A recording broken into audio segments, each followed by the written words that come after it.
Maître, je me place avec bonheur en t'adorant, je veux être ton disciple, ô mon sauveur.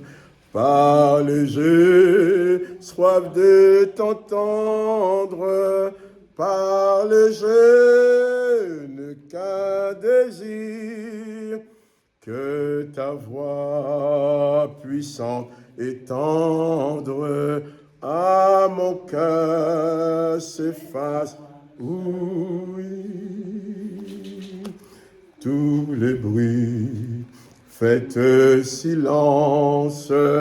Toi, mon maître, parle-moi, que ta voix puissante et tendre à mon cœur s'efface.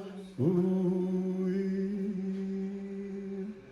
Père, merci de conduire ta parole que nous avons déjà commencé à entendre. Que ta grâce nous éclaire et que ta lumière éclaire chacune de nos âmes pour que nous puissions comprendre ta parole afin de pouvoir mieux t'obéir. Merci dans le nom de Jésus-Christ. Amen. Je vais vous inviter à lire avec moi dans la lettre de Jacques. Jacques chapitre 1 au verset 13. Jacques 1, la lettre de Jacques, chapitre 1, verset 13.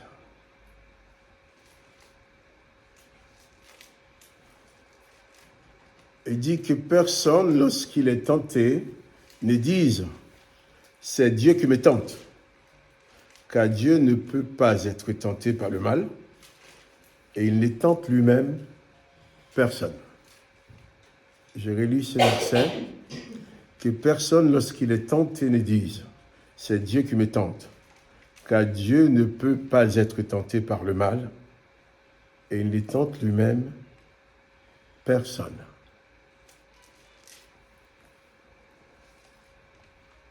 Et je vais surtout essayer de faire la lumière sur certaines pensées, certaines choses que nous entendons souvent.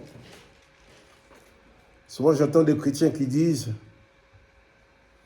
que c'est Dieu qui les teste, qui les met à l'épreuve, pour voir comment ils réagissent, comment ils agissent. Comme si Dieu avait besoin de te tester pour savoir ce qui est dans ton cœur. Or, quand nous lisons les évangiles, nous ne pouvons trouver aucun passage où Jésus-Christ a tenté ses disciples, où il les a mis à l'épreuve pour connaître leur cœur. Parce que si Dieu a besoin de te mettre à l'épreuve pour savoir ce que tu penses, pour savoir ce que tu peux faire, c'est qu'il n'est pas Dieu. Car s'il est Dieu, il connaît ton cœur.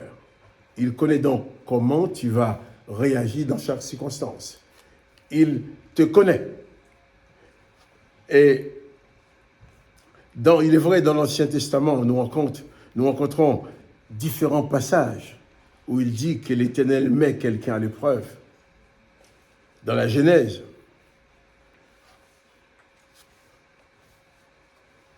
l'Éternel a mis à l'épreuve Adam et Ève. Il arriva aussi dans la Genèse, il arriva aussi que l'Éternel mit à l'épreuve Abraham. Les textes nous rapportent que l'Éternel a mis Abraham à l'épreuve en lui demandant la chose qui était plus dure pour elle, de lui sacrifier son fils, pour voir comment il va agir. Abraham l'a fait. Job. L'Éternel a livré Job à Satan. Et Job lui-même crie vers l'Éternel en disant « Mais qu'est-ce que dans l'homme pour en faire un si grand cas, pour fixer sur lui son attention, pour l'inspecter chaque matin, pour les scruter à tout instant. Job pose cette question. Pourquoi? Parce que l'Éternel lui-même avait livré Job à Satan pour montrer à Satan que Job va lui rester fidèle. Comme si il avait besoin de se prouver cela. Et quand, même dans le désert, le peuple d'Israël avec Moïse,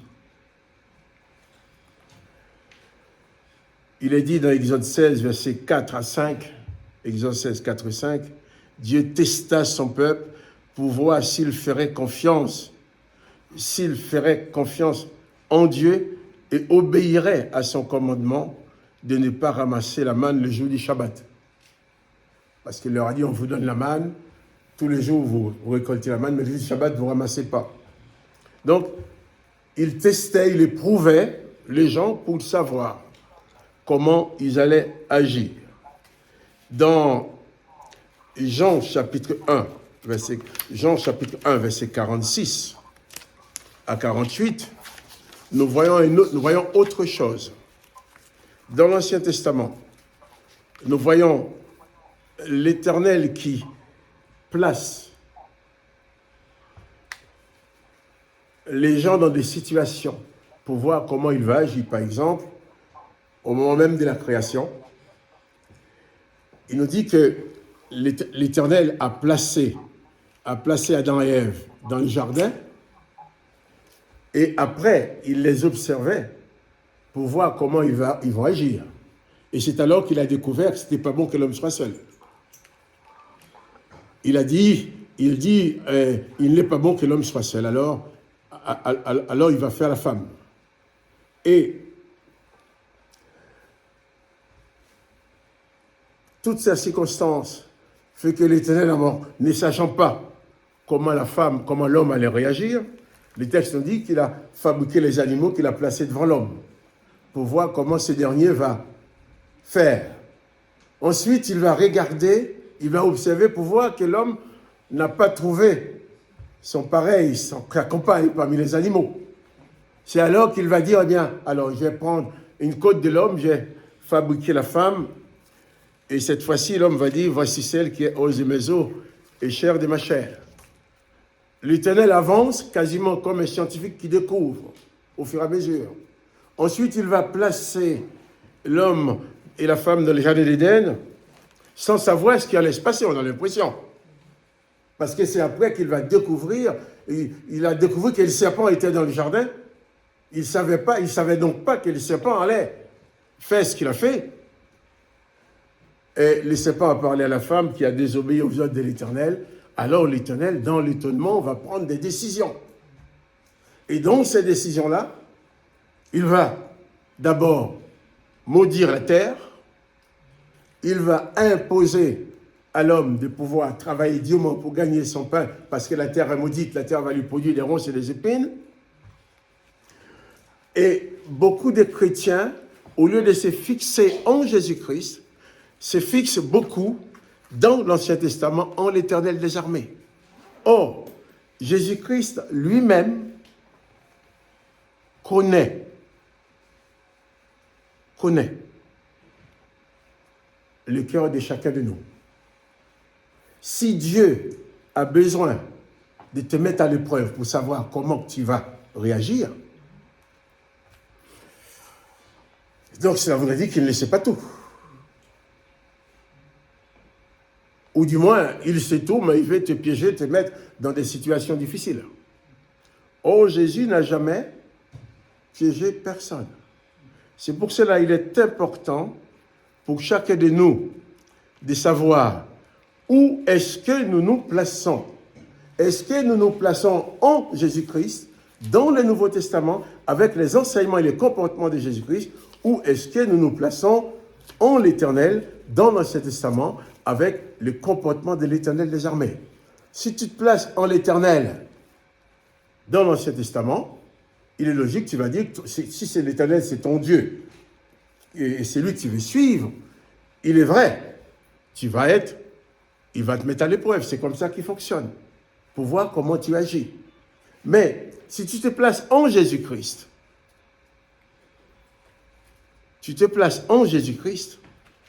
Jésus-Christ n'a pas besoin de te mettre à l'épreuve pour savoir ce que tu vas faire.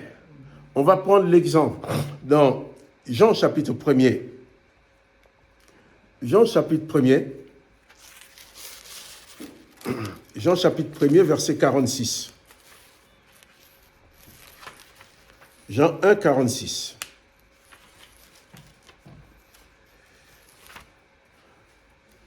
Voilà. Il y a Nathanaël qui s'approche. Il y a ses frères de Nathanaël qui l'a rencontré, qui l'a dit, nous avons trouvé le Messie. Nathanaël commence à douter, mais peut-il venir, quelque chose de bon, de Nazareth, choses comme ça. Et l'autre m'a dit, viens voir. Alors Nathanaël s'approche de Jésus-Christ. Et s'approchant de Jésus-Christ, Jésus, 46 ans, Nathanaël lui dit, peut-il venir de Nazareth quelque chose de bon? Philippe lui répondit, viens et voir.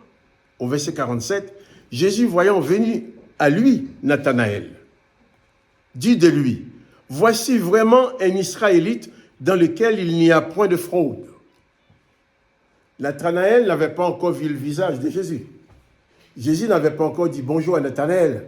Mais de loin, en voyant Nathanaël arriver, il savait déjà que cet homme-là, dans son cœur, il n'avait pas de fraude. Jésus aurait pu dire, bon, je vais le tester, je vais le faire venir, je vais lui confier quelque chose, je vais voir s'il va frauder ou pas. Non, Dieu le Père connaît ton cœur. Jésus-Christ connaît ton cœur. Si tu as des épreuves, dans ta vie, tu as des problèmes dans ta vie, il ne faut pas dire que ce sont des épreuves que Dieu m'envoie pour voir comment je vais agir, puisque Dieu n'a pas besoin de te mettre en situation pour savoir qui tu es. Il connaît tout. Jésus dit de Nathanaël, eh bien, voici vraiment un Israélite dans lequel il n'y a point de faute. D'où me connais-tu? Lui dit Nathanaël. Jésus lui répondit, avant que Philippe t'appelât, quand tu étais sous le figuier, je t'ai vu. Jésus n'était pas à côté d'eux. Mais Jésus voyait déjà, savait déjà que son frère allait lui voir sous le figuier. Jésus cite-t-il en droit. Hein? Il n'a pas dit avant que tes frères t'en parlent, mais non seulement Dieu, le Père, te voit à chaque instant, il sait où tu es. Il n'y a nulle part où tu peux aller te cacher pour que Dieu ne te voie pas. Quand tu dors, il te voit dormir. Tu manges, il te voit manger. Tu fais quoi que ce soit, il sait bien ce que tu fais. Dieu le Père en Jésus-Christ maîtrise parfaitement ton passé, ton présent et ton avenir. Il n'y a rien qui soit secret pour lui. D'où me connais-tu? Jésus lui répondit, avant que Philippe t'appelât quand tu étais sous le figuier, je t'ai vu. Dans 1 Jean chapitre 3, versets 20 à 23, 1 Jean 3, versets 20 à 23, il dit, car si notre cœur nous condamne, Dieu est plus grand que notre cœur. Il connaît toutes choses. C'est important. Dieu connaît toutes choses. S'il connaît toutes choses, il n'a pas besoin de nous voir agir pour savoir comment nous allons agir. Et c'est important, c'est si notre cœur nous condamne. Des fois, tu commets une erreur. Et tu as tellement mal, tu dis, j'aurais pas dû faire ça. Tu es en train de te condamner toi-même, comme si... Tu es en train d'expliquer, oui, mais ce n'est pas de ma faute, je n'ai pas voulu faire ça, je n'ai pas fait exprès. Tu n'as pas besoin de dire ça à Dieu, il connaît la vérité. Hein? Je n'ai pas voulu faire ça. Non, ton cœur te condamne, mais Dieu est plus grand que ton cœur. Il connaît toutes choses. Dans Matthieu 11, verset 27, Jésus-Christ dit, toutes choses m'ont été données par mon Père et personne ne connaît le Fils si ce n'est le Père et personne non plus ne connaît le Père si ce n'est le Fils et celui à qui le Fils veut le révéler. Donc, si tu as des problèmes dans ta vie, ne perds pas ton temps à dire que c'est Dieu qui t'envoie ces malheurs pour voir comment tu vas réagir. Car le Dieu de Jésus-Christ n'est pas le Dieu des malheurs, n'est pas le Dieu du châtiment, n'est pas le Dieu de piège, n'est pas le Dieu qui va te livrer à Satan. Le Dieu de Jésus-Christ ne te livrera pas aux démons. Le Dieu de Jésus-Christ ne te livrera pas à Satan. Le Dieu de Jésus-Christ ne te plongera pas dans le malheur pour voir ta réaction, puisqu'il sait déjà toutes choses de toi. Tu ne sais pas ce que tu vas faire demain matin, mais Dieu le sait déjà. Tu ne sais pas qui tu vas rencontrer demain matin, mais Dieu le sait déjà. Tu ne sais pas ce qui va se passer dans ta famille demain matin, mais Dieu le sait déjà. Tu ne sais pas comment tu vas réagir quand tu vas rencontrer telle personne. Dieu le sait déjà. Il n'a pas besoin de te mettre à l'épreuve. Donc, je vous en supplie, ne tombez plus dans ces pièges disant « Ah, c'est Dieu qui m'envoie cette épreuve pour voir. » Dieu ne t'envoie pas d'épreuve. L'Éternel les a mis à envoyer des épreuves à Job en les livrant à Satan. Il a envoyé aussi un démon, un mauvais esprit venant de lui sur Saül. Il a envoyé un esprit de mensonge à la bouche de ses prophètes pour mentir aux autres. Mais le Dieu Tout-Puissant, le Père de Jésus-Christ, ne permettra jamais que lui, de sa volonté, qu'un démon vienne t'attaquer. Il te donne le pouvoir sur les démons. Dieu le Père de Jésus-Christ ne te livrera jamais à Satan, puisqu'il te donne pouvoir sur Satan. Dans l'Ancien Testament, tous les textes montrent que l'Éternel donne pouvoir à Satan, aux démons sur les hommes. Dans le Nouveau Testament, tous les textes montrent que Jésus-Christ donne aux hommes et aux femmes que nous sommes pouvoir et autorité sur toutes les puissances de Satan et les démons. Donc, pour Adam et Ève, ils sont pris dans le piège. Et une fois qu'ils ont été piégés, Genèse, dans la Genèse, il dit à l'homme, puisque tu as écouté la voix de ta femme et que tu as mangé de l'arbre au sujet duquel je t'avais donné cet ordre, tu n'en mangeras point, le sol sera maudit à cause de toi. C'est à force de peine que tu en tireras ta nourriture tous les jours de ta vie. Il te produira des épines, des ronces, et tu mangeras de l'herbe des champs.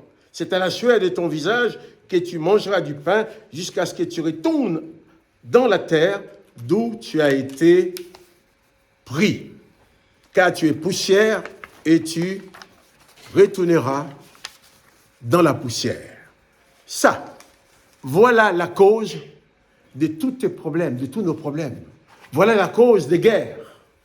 Voilà la cause de la famine qui existe dans certains pays. Voilà la raison pour laquelle certaines personnes font tout pour engranger des milliards et des milliards, mais en appauvrissant ceux qui ont très peu. Tu as très peu, un milliardaire va tout faire pour prendre les très peu que tu as pour qu'il puisse avoir 2 ou 3 milliards de plus. C'est comme ça que ça marche. Une chose tout simple.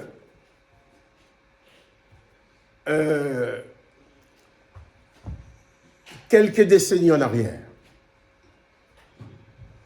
en France, dans tous les villages de France, dans les villages, il y avait le boulanger, le boucher, l'épicerie, il y avait tout.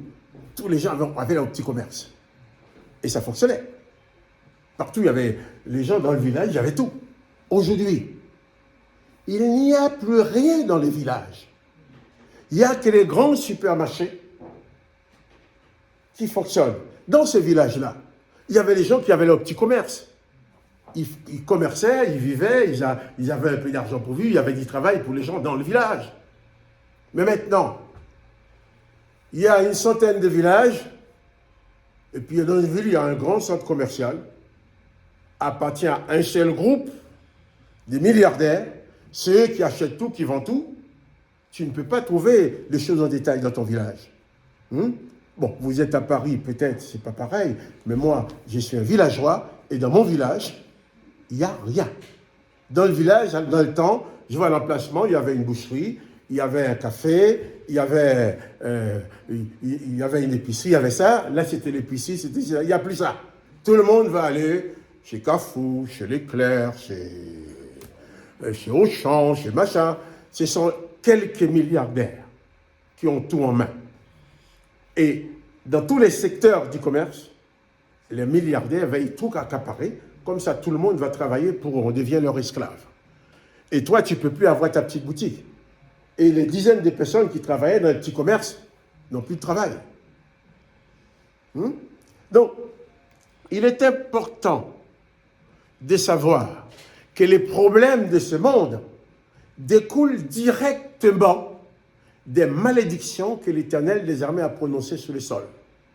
Que le sol produira des ronces, des épines, c'est avec c'est avec beaucoup de peine, tu gagneras ta vie. Et lorsque les choses arrivent, les gens disent, oui, c'est Dieu, Dieu me met à l'épreuve. Non, ne dites pas ça. Dieu ne te met pas à l'épreuve pour te connaître. Il te connaît déjà. Il te connaît déjà. Car même si toi-même tu dis, bon, il y a telle situation, je sais qu'il va arriver, je ne sais pas comment je vais m'en sortir. Hein. Tu ne sais pas comment tu vas t'en sortir, mais Dieu le Père le sait déjà. Par exemple, je crois que c'est dans Luc 22. Allons dans Luc 22, verset 31. Luc 22, verset... Oui, c'est bien 31. Voilà ce que Jésus va dire à Pierre. Le Seigneur dit à Simon, « Simon, Simon, Satan vous a réclamé pour vous cribler comme les froment. Mais j'ai prié pour toi afin que ta foi ne défaille point et que toi, quand tu seras converti, affermis tes frères. » Jésus savait que Satan avait des plans pour renverser Pierre. Mais Pierre n'en savait rien. Jésus n'a pas attendu que Pierre soit complètement empêtré, enfoncé, pour dire, Pierre, ah, je vois comment tu agis maintenant. Jésus dit, je sais que l'ennemi va t'attaquer, mais j'ai prié pour toi, afin que ta foi ne défaille point. Et je vais m'arrêter un petit peu sur ce point-là. Jésus n'a pas dit, j'ai prié pour toi, afin que ton corps ne défaille point. Comprenons bien. Jésus n'a pas dit, j'ai prié pour toi, afin que ta force physique ne défaille point. Il a dit, afin que ta foi ne défaille point. Parce que quand l'ennemi vient t'attaquer, le premier endroit où il va frapper, c'est ta foi. Ta foi, c'est comme tes deux jambes. Quelqu'un qui veut te mettre par terre, s'il veut vraiment te mettre par terre pour que tu ne relèves plus, il ne va pas te taper à l'épaule. Il ne va pas te taper au dos. Il va te taper à la jambe. Une fois il n'y a plus de jambes, tu n'es plus debout. Vrai ou faux? Oh, c'est notre foi qui nous permet de rester attachés à Dieu, puisque nous ne voyons pas Dieu. Moi, je ne vois pas Jésus. Je vois ses œuvres dans ma vie, mais je ne le vois pas de mes yeux. Jésus dit, Satan vous a réclamé, j'ai prié pour toi afin que ta foi ne défaille point. Quand la chose la plus importante pour nous, c'est de placer notre foi en Dieu le Père, notre foi en Jésus-Christ. La chose la plus importante pour nous, c'est de savoir que Jésus-Christ et Dieu le Père ne va jamais apporter la maladie dans ton corps. Il ne va jamais apporter de la misère dans ta vie. Il ne va jamais apporter des problèmes dans ta vie. Mais malheureusement, tu vis sur un sol que l'Éternel les a mis à maudit. Et dans ce sol que l'Éternel les a mis à maudit, il a donné certains pouvoirs à Satan, aux démons, sur les humains. Comme il l'a fait pour Job, comme il l'a fait pour d'autres. Et Satan, il a été même de Job qui je trouve assez choquant. Quand l'Éternel les a réunis ses enfants, ses fils, Satan était parmi ses fils. Satan était présent. Et le pire, c'est qu'il a accordé un accueil exceptionnel, particulier à Satan. On ne nous a pas parlé des autres fils. Mais tout de suite, c'est dans des Satan. Oh, Satan, d'où viens-tu? Qu'est-ce que tu as fait? Peut-être qu'il ne savait pas ce que Satan avait fait. Satan va lui dire, ah bien, je viens de me promener, de parcourir la terre. Ah, il va demander une nouvelle à son collègue. Mais as-tu vu mon serviteur Job? Sans aucune arrogance, sans aucune agressivité, sans aucune répulsion. Il dialogue avec Satan. Et puis Satan va dire, écoute, si on va faire, tu vois, Job, ah oui, il est bien, mais tu l'as béni, tu as donné tellement de choses. L'État dit, si on va faire un pari. Il dit à Job, on va faire un pari. Je vais te livrer. Il dit à Satan, on refait un pari. Je vais te le livrer, tu vas faire tout ce que tu veux de lui, mais seulement tu ne le tues pas. Hein? Mais tu verras qu'il me restera fidèle. L'Éternel a fait le pari à Satan sous Job. Il a livré Job. Mais Jésus-Christ n'a pas fait de pari avec Satan. Il a dit, Pierre, il te réclame pour t'écrouler comme dit froment, mais j'ai prié pour toi afin que ta foi ne défaille point. Parce que c'est par ta foi en Jésus-Christ que tu vas renverser toutes les ruses du diable. C'est par ta foi en Jésus-Christ que tu vas vaincre Satan. L'apôtre Paul va écrire au Éphésiens 6, prenez toutes les armes de Dieu afin de tenir ferme, de pouvoir résister contre les ruses du diable. Jésus-Christ nous appelle à résister. Il nous appelle à nous positionner en lui. À Pierre, j'ai prié pour que ta foi ne défaille point. Tu dois pouvoir, dans les difficultés, brandir ta foi en Jésus-Christ. Face aux difficultés. C'est la clé de ta victoire. Face à la maladie, face aux problèmes de la vie, face aux besoins de la vie. Je ne peux pas compter combien de fois, moi-même, j'étais en détresse. Sans avoir autour de moi aucune porte de sortie. J'ai placé ma foi en Jésus-Christ. Il m'en a toujours sorti. Qui fait aujourd'hui, sachant que Jésus-Christ connaît mon passé, il maîtrise mon présent et il maîtrise mon avenir, je me suis dit, Marc-Joseph, zéro inquiétude, quoi qu'il puisse arriver. Pas d'inquiétude devant la vie, pas d'inquiétude devant la mort, pas d'inquiétude devant les circonstances. Quand quelque chose arrive dans ta vie, tu places ta foi en Jésus-Christ, tu fais tout ce que tu peux faire matériellement, le reste ne t'appartient pas.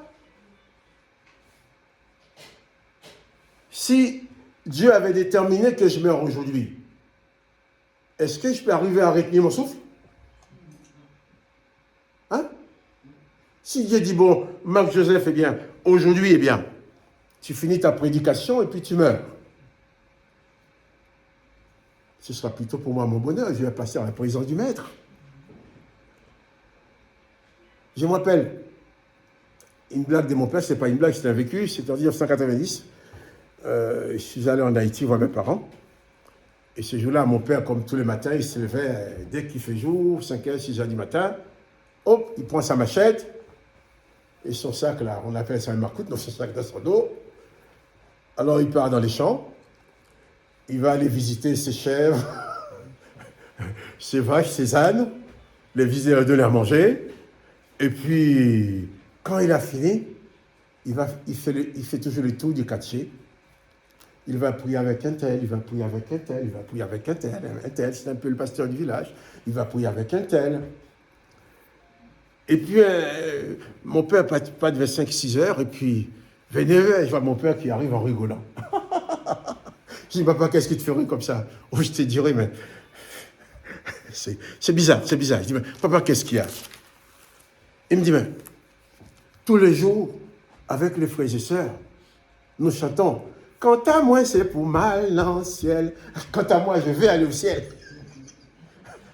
Hein? Quant à moi, c'est pour mal en ciel. On va dans le ciel, on va dans le ciel. Mais personne ne veut mourir. Je dis, pourquoi tu dis ça, papa? Il dit, écoute, à chaque fois, je vais aller chez ses frères, si c'est pour y avec lui. Oh, papa Marcel, prie pour moi, je suis très malade, cette maladie va me tuer. Prie pour moi, que cette maladie ne me tue pas. Et mon père qui dit, mais t'inquiète pas, tu vas mourir un jour, mais c'est pas comme ça que tu vas aller au ciel. Pour aller au ciel, il faut partir. Et je me rappelle aussi mon père, lui, avant de mourir, le médecin lui a dit, on va vous faire une batterie d'examen, on va mettre les caméras dans le ventre, machin comme ça, on fait ça. Mon père dit, mais écoute, une fois que tu mets ton truc là dans mon ventre, est-ce que ça va rétablir mes jambes? Ah non, c'est pas pour les jambes, ça. Bon, bien dans ce cas-là, mes jambes ne tiennent plus. Laisse-moi tranquille si je dois mourir. Laisse-moi mourir. Et il ne faut pas me persécuter comme ça. On a encore me faire mal à la queue. Non, j'en veux pas. Il a dit ça au médecin, puis 2 jours après, effectivement, il est mort à l'hôpital. Il faut que notre foi en Jésus-Christ soit la même à la vie ou à la mort. Dans la santé, dans la maladie, dans la richesse, la pauvreté. Mais il ne faut pas dire, ah, c'est Dieu qui m'envoie des épreuves pour voir si je crois en lui. Mais la dimension de ta foi, Dieu le connaît déjà. Jusqu'où tu peux aller, Dieu le connaît déjà.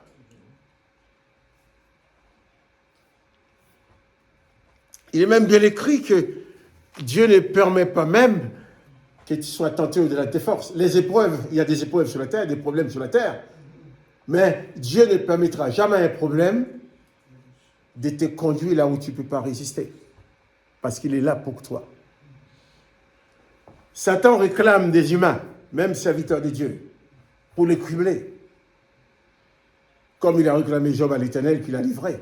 Mais Jésus n'a livré personne à Satan.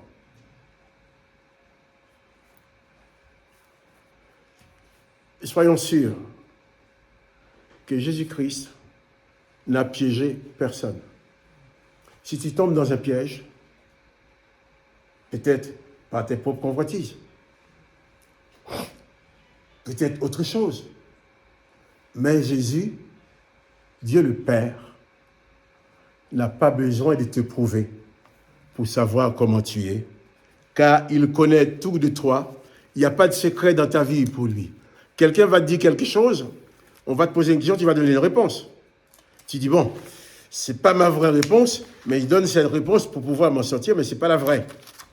Toi, tu le sais. Tu sais qu'on attend à ce que tu répondes comme ça, tu répondes comme on s'attend de toi. Mais Dieu lui-même, il sait bien que ce n'est pas ta vraie réponse. Vous comprenez? Il y a un texte, bon, j'ai devant moi, mais on ne peut même pas le lire, où il est dit, la colère de l'Éternel s'était enflammée contre David. Et il a poussé David à faire le recensement du peuple.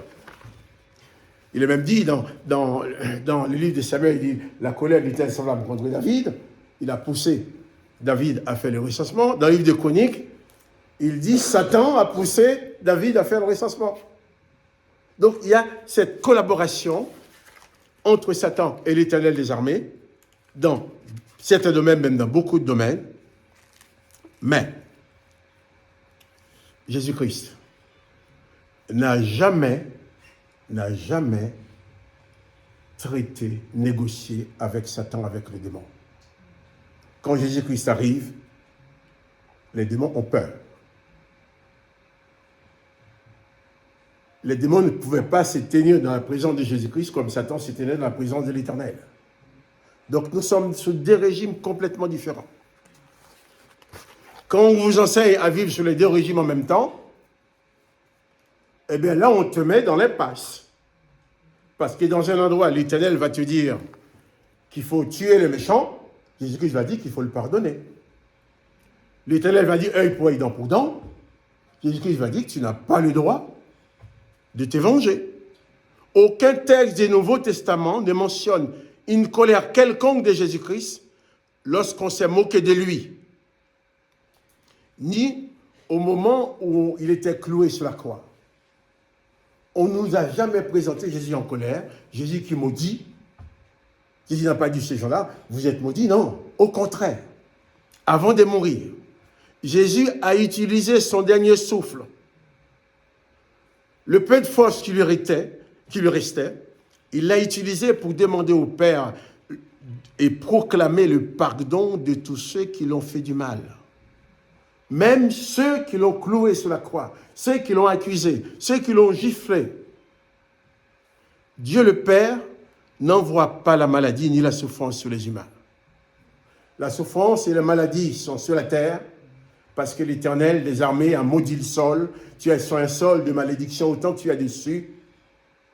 Même si tu crois en Jésus-Christ, tu vas subir certains désagréments qui sont liés à la malédiction de ce sol sur lequel tu vis. Mais Jésus vient pour t'ouvrir la porte de la vie éternelle.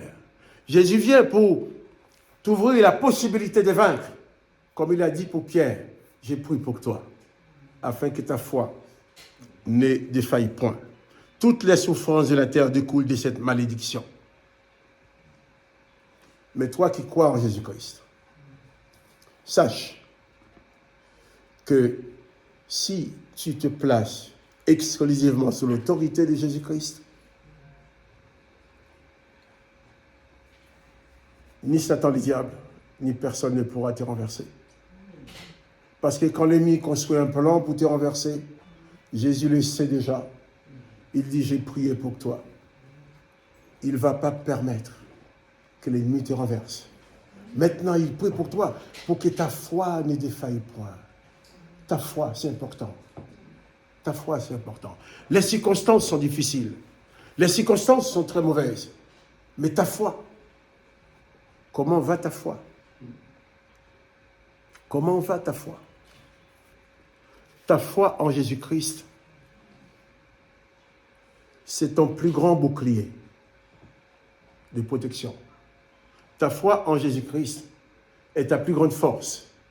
Ta foi en Jésus-Christ, c'est la puissance qui te fait vaincre. J'ai prié pour toi afin que ta foi ne défaille point. Car si ta foi défaille, là tu es perdu. Si ta foi défaille, tu es perdu. Il ne te reste plus rien. Je me rappelle, excusez-moi de parler encore un petit peu de moi, parce que je suis la personne que je connais le mieux dans la vie. Donc, il n'y a personne d'autre que je connais mieux que je me connais. Je me rappelle en 1973, j'étais dans les rues de Paris.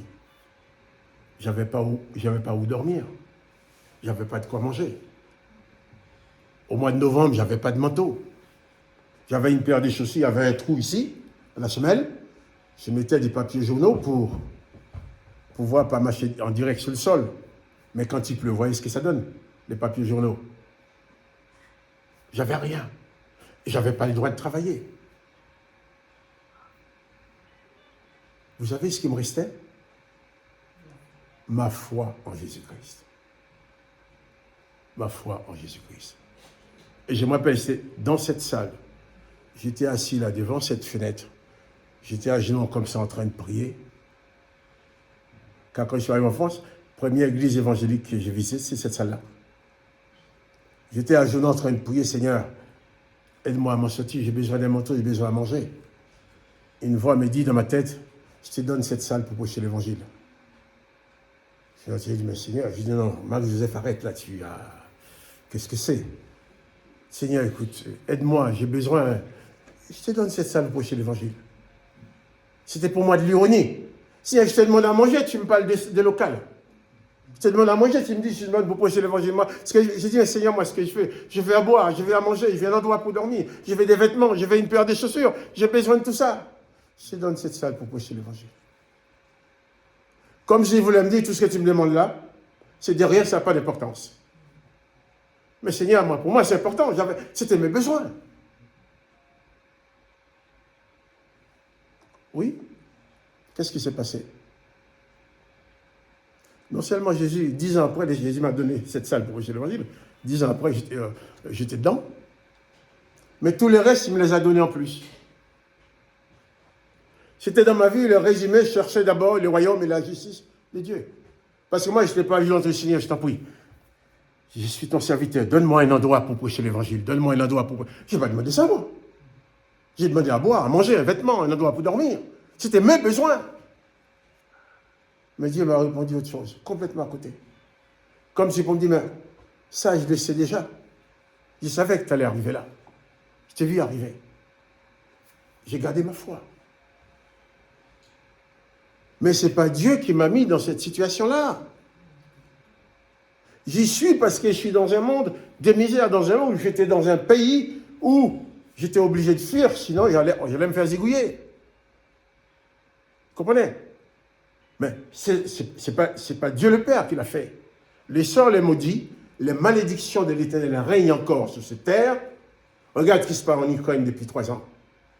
Regarde ce qui se passe en Israël. Les 2 peuples de l'Éternel sont en train de s'entretuer. Ça, c'est... si ces deux peuples croyaient en Jésus-Christ, ils auraient formé une belle famille. Les fils d'Isaac et les filles d'Ismaël. Ils auraient vécu ensemble. Nous avons le même grand-père, nous sommes des cousins. Vivons ensemble. Mais non. L'Éternel des armées fonctionne avec la guerre.